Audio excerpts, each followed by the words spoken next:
शुभेंदु अधिकारी को अपने घर पे डर है कि वो अपने घर पे ना हार जाए, इसलिए आकर वो भवानीपुर नंदीग्राम में तो नंदीग्राम का पब्लिक शुभेंदु अधिकारी के बारे में क्या बोल रहे हैं ये आपको भी मालूम है और सारे बंगाल को मालूम है। देखिए क्या होता है, कोई ठीक नहीं हो, दोनों जगह से हार जाए, शुभेंदु अधिकारी दोनों जगह से हार जाए। शुभेंदु को भी पैदा करने वाला ममता बनर्जी है। ये सबसे बड़ा गवार है। जिस माँ के कोल पे खेला, जिस माँ के कोल पे पला, उसी को छोड़कर वो नरेंद्र मोदी को फादर कहने चला। ये तो नालायक बच्चा है जो अपने माँ का आंचल छोड़ के चला गया। यस, दीदी का दामन पकड़ के पूरा खानदान अपना नेता बन गए।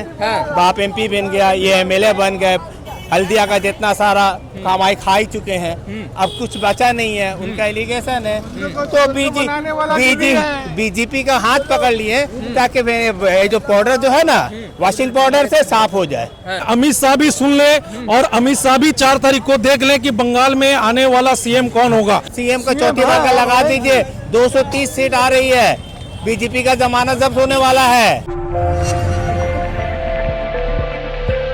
पश्चिम बंगाल का चुनाव अपने शबाब पर है। तमाम राजनीतिक पार्टियां अपने दमखम के साथ चुनावी मैदान में हैं, लेकिन पश्चिम बंगाल में क्या होगा वो तो खैर आने वाला वक्त बताएगा। अभी हम टीएमसी के प्रोग्राम में हैं और यहाँ पर अभी प्रोग्राम जस्ट खत्म हुआ है। यहाँ पर कुछ लोग हैं, उन लोगों से बातचीत करेंगे कि इस बार क्या टीएमसी की क्या रणनीति है, क्या रोड मैप है। भारतीय जनता पार्टी जो पूरे दमखम के साथ चुनावी मैदान में है वो कितना असर छोड़ पाएगी। क्या लगता है सर इस बार ममता बनर्जी? मोदी हटाओ देश बचाओ, मोदी हटाओ देश बचाओ, दीदी जिंदाबाद, दीदी जिंदाबाद, दीदी जिंदाबाद। क्या बात है, क्यों गुस्सा लगता है? चौथी बार सीएम ममता बनर्जी हो रही है, फिर लगने वाली बात क्यों बोलते हैं? यूपी बिहार पाए हैं, अरे यूपी बिहार पाए हैं जो इसको अब लगने वाली बात कहते हैं। यहाँ बंगाली है, सब पढ़ा लिखा है, एजुकेटेड है, वहाँ के तेरे जाहिल नहीं है जो आपको बोले लगने वाली बात नहीं है। और सीएम का चौथी बार का लगा दीजिए, 230 सीट आ रही है, बीजेपी का जमाना जब्त होने वाला है। 230 सीट बता रहे हैं। हाथ 230 तो गलत हो सकता है, 245 आ जाए, 245 आ जाए। अच्छा एक बात बताइए, शुभेंदु अधिकारी चुनाव लड़ने के लिए आए हैं भवानीपुर में। भाई साहब वो कहीं भी जा सकते हैं। पहले दीदी का दामन पकड़ के, दीदी का दामन पकड़ के, सुने ना, दीदी का दामन पकड़ के पूरा खानदान अपना नेता बन गए। बाप एमपी बन गया, ये एमएलए बन गए, हल्दिया का जितना सारा कमाई खा ही चुके हैं, अब कुछ बचा नहीं है। उनका एलिगेशन है तो बीजेपी का हाथ पकड़ लिए ताकि जो पाउडर जो है ना, वॉशिंग पाउडर से साफ हो जाए।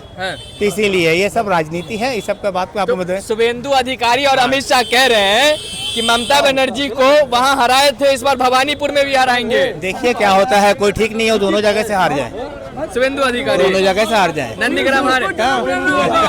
शुभेंदु अधिकारी को अपने घर पे डर है, अपने घर पे डर है, इसलिए आकर वो भवानीपुर लड़ रहे हैं। शुभेंदु अधिकारी को अपने घर पे डर है कि वो अपने घर पे ना हार जाए, इसलिए आकर वो भवानीपुर से। नंदीग्राम में तो पिछली बार हरा दिए थे। नंदीग्राम में इस बार शुभेंदु अधिकारी हार रहे हैं। इस बार शुभेंदु अधिकारी नंदीग्राम में हार रहे हैं। आप हर जगह पे रिपोर्टिंग करते हैं, आप शायद नंदीग्राम में भी रिपोर्टिंग किए होंगे।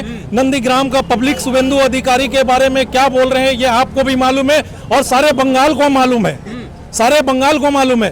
ये आप आने वाला चुनाव 29 तारीख को जो हो रहा है और उसका रिजल्ट जो आ रहा है 4 मई को, ये आप भी देखेंगे और ये पूरा बंगाल देखेगा और ये पूरा हिंदुस्तान देखेगा कि आने वाला 4 तारीख को कौन आ रहा है बंगाल में। अमित शाह कह रहे हैं, नारे में बाजाबता वो सभा में कह रहे हैं, ए दीदी कान खोल करके सुन लो। कैसे देखते हैं इस तरीके से अमित शाह अगर अमित शाह ऐसा बोलते हैं तो अमित शाह 15 दिन अपने भाषण में बोले कि मैं 15 दिन तक बंगाल में हूं और मैं बंगाल में सीएम बनाकर अपना बीजेपी का जाऊंगा। तो ये अमित शाह भी सुन ले और अमित शाह भी 4 तारीख को देख ले कि बंगाल में आने वाला सीएम कौन होगा, वो दीदी होंगी या फिर बीजेपी का कोई भी एक प्रार्थी होगा। क्या कह रहे हैं आप, क्या कह रहे हैं सर? मैं सबसे पहले आपको एक छोटा सा सवाल का जवाब देता हूँ। बताइए कि बीजेपी करने वालों का माइंड राम जी और रहीम जी को मिलाकर कर रहे हैं। आज विकास का नाम ममता बनर्जी है।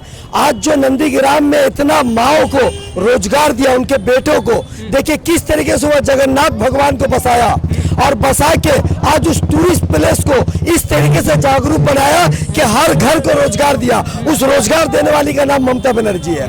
जिसने शुभेंदु ने कभी नहीं सका, क्योंकि उस शुभेंदु को भी पैदा करने वाला ममता बनर्जी है। और ममता बनर्जी वो नाम है जो जहां से गुजर जाए वो काफिला अपने आप बन जाएगा, और जिस रोड को देख ले वो इंसाफ का नूर बन जाएगा, क्योंकि ममता बनर्जी का जज्बा अपने आप से निकलता है, किसी को देख के नहीं। बीजेपी के नेता जो कह रहे हैं कि भवानीपुर में ममता बनर्जी की हवा खराब हो रही है, देखिए सुनाई वो बात अच्छी लगती है, मगर सच्चाई में करना कड़वा लगता है। जब उनको इतना ही ताकत था जीतने का, तो दो नाव में पैर नहीं रखना चाहिए था, क्योंकि दो नाव में पैर रखने वाला हमेशा कहीं न कहीं डगमगा कर वो गिर कह रहे जाता ना कि नंदीग्राम भी हराए थे, आप भवानीपुर भी हराएंगे। भैया वो जो जमाना कुछ और था, वो जमाना कुछ और था, आज कुछ और है। हवाई चप्पल भारी कल भी था, आज भी भारी रहेगा। किस पर? भाई बीजेपी के हर एक मुलाजिम पर, जो दिल्ली से यहाँ पर आ रहे हैं वो मुलाजिम है। वो देश के पैसा को नष्ट करके, देश के विकास को छोड़कर पूरे मुलाजिम, वो आपका आसाम का सीएम हो, वो आपका उत्तर प्रदेश का सीएम हो, वो आपका यूपी का सीएम से लेकर आदित्यनाथ, देखिए योगी जी क्या कहते हैं कि तुम मुझे खून दो मैं तुम्हें आजादी दूंगा। और ये किसने कहा? उनका कहा स्वामी विवेकानंद के बारे में। भैया जिनको अपना नहीं योगी आदित्यनाथ। भाई एक सेकेंड, जिसको देश का हिस्ट्री नहीं मालूम वो देश चला रहे हैं, जिसको देश का हिस्ट्री नहीं मालूम वो देश चला रहे हैं, जिसको 7 पास नहीं मिला वो सीएम बन रहा है, जिसका पार्टी के पास एक अच्छा कैंडिडेट देने का ताकत नहीं, वो कैंडिडेट को टिकट देके लड़वा रहा है। तो भाई आज कोलकाता पोर्ट में जो जनाब फिराद हकीम के अगेंस्ट जो लड़ रहा है, उनका तो 876 केस है। देखिए बीजेपी का दुर्भाग्य, उनके पास कोई कैंडिडेट नहीं। इंतजार किए कि कब क्रिमिनल निकलेगा और कब उसे मैं मकबरा में खड़ा करूंगा कि तुम तबाह हो जाओ और मैं सोलाना लेके तुम्हें दफन कर दूंगा। बात बताइए, बीजेपी जो नारा दे रही है कि 4 मई दीदी गई, भैया 4 मई गई कि 4 मई आया, थोड़ा पीछे जाइए, हल्का पीछे हो जाइए। 4 मई गई कि 4 मई आया, ये आप भी है और मैं भी हूँ। देखेगा जमाना जब परचम लहराएगा ये हिंदुस्तान का कलर पे जोड़ा फूल, तब आप भी नाचेंगे मैं भी नाचूंगा। क्या कह रहे थे? हम बोल दिए तो नहीं योगी आदित्यनाथ 230 सीट इधर आ जाए। खत्म हो गया। अच्छा आप बताइए। देखिए पहला बात तो उनको भाषण देना आता नहीं है योगी आदित्यनाथ को। बंगाल में आके कुछ भी उल्टा फुल्टा बोल दे रहे हैं। ये जो भाषण दिया है अभी चंद्रशेखर आजाद के बारे में कि तुम मुझे खून दो, मैं विवेकानंद का भाषण दिया। हम बिहार से हैं। एक छोटा सा मैं अभी सासाराम से घूर के आया हूँ। ये 15 तारीख को मैं सासाराम में था। बिहार में आप बताइए विकास क्या है? और मैं यहाँ विकास गिनाता हूँ, मैं विकास गिनाता हूँ। बिहार में विकास क्या है? एक शहर से और एक शहर जाने का आपका पब्लिक ट्रांसपोर्ट नहीं है।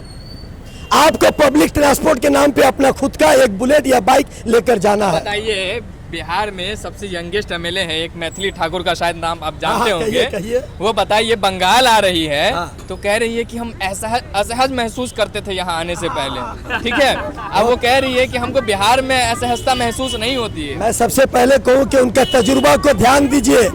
अभी तो चंद दिनों का मेहमान टिकट पाकर आई है, अभी तो काफिला उनका बाकी है देखने के कब उनका आंचल भी बीजेपी के तले आ जाए, क्योंकि अभी तो उनको रास्ता देखना बाकी है। जिन शेरनी के शहर पे आया है वो काफिला बहुत दूर है, छत्र छाया माँ का है, उसको देखना अभी बाकी है। ये बंगाल माँ का देश है, ये बंगाल अमन का देश है, एकता और फरमान का देश है। यहाँ पर हिंदू को जितना इज्जत मिलता है मुसलमान को भी उतना मिलता है, जैन को सिख को भी मिलता है। यहाँ ईद के नमाज पे सब एक साथ गला मिलता है, तो रामनवमी में एक साथ राम जयंती मनाते हुए एक स्लोगान में जाता है, जो पूरे भारत में कहीं नहीं देखने मिलता। अब शुभेंदु अधिकारी का यहाँ कुछ नहीं चलेगा। भैया एक चीज बताइए, एक चीज, गवार को जितना भी पढ़ा दीजिए, गवार क्या आगे बढ़ेगा? ये सबसे बड़ा गवार है। जिस माँ के कोल पे खेला, जिस माँ के कोल पे पला, उसी को छोड़कर वो नरेंद्र मोदी को फादर कहने चला। क्योंकि देखिए, माँ का आंचल जिसके ऊपर रहता है ना, वो बच्चा आराम से सटीक होता है। ये तो नालायक बच्चा है जो अपने माँ का आंचल छोड़ के चला गया। यस, ये नालायक बच्चा है जो अपने माँ का आंचल को छोड़ के चला गया।